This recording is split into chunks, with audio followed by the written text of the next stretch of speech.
അനധികൃത പണപ്പിരിവ് നടത്തിയ കേസിൽ 2 പേരെ പൂയപ്പള്ളി പോലീസ് അറസ്റ്റ് ചെയ്തു.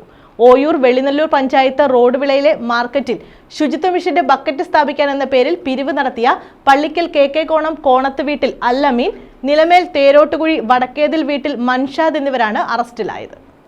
തദ്ദേശ സ്വയംഭരണ സ്ഥാപനങ്ങളും ശുചിത്വ മിഷനും ചേർന്ന് വീടുകളിൽ ജൈവമാലിന്യം ശേഖരിക്കുന്നതിന് ബോഷോ ബക്കറ്റുകൾ സ്ഥാപിക്കുന്ന പദ്ധതിയുടെ മറവിൽ പരിസ്ഥിതി സംരക്ഷണ സമിതിയുടെ രസീത് ബുക്കുകൾ പ്രിന്റ് ചെയ്ത് വീടുകളിലും കടകളിലും പഞ്ചായത്ത് അധികൃതർ പറഞ്ഞയച്ചതെന്ന വ്യാജേന പിരിവ് നടത്തി വരികയായിരുന്നു പ്രതികൾ.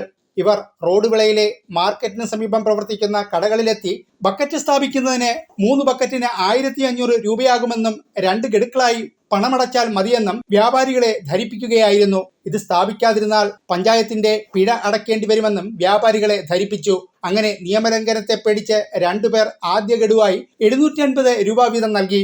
ഇവരുടെ പെരുമാറ്റത്തിലും രസീതിന്റെ കാര്യത്തിലും സംശയം തോന്നിയ നാട്ടുകാർ വെളിനല്ലൂർ പഞ്ചായത്ത് പ്രസിഡന്റ് എം അൻസറുമായി ബന്ധപ്പെട്ടു. അദ്ദേഹം ഇങ്ങനെ ആരെയും പണം പിരിക്കാൻ ചുമതലപ്പെടുത്തിയിട്ടില്ലെന്ന് അറിയിച്ചതോടെ നാട്ടുകാർ 2 പേരെയും പിടികൂടി പൂയപ്പള്ളി പോലീസിൽ ഏൽപ്പിക്കുകയായിരുന്നു. പോലീസ് നടത്തിയ വിശദമായ ചോദ്യം ചെയ്യലിൽ അൽ അമീൻ നിരവധി കേസുകളിലെ പ്രതിയാണെന്ന് കണ്ടെത്തി. ഇയാൾ Pallikkal, Kollam east police station, Kilimanoor, Kottayam, Kallambalam തുടങ്ങിയ സ്റ്റേഷനുകളിൽ മാനഭംഗ കേസുകളിൽ ഉൾപ്പെടെ പ്രതിയാണെന്നുള്ള വിവരവും ലഭിച്ചിട്ടുണ്ട്. News bureau, Anchal.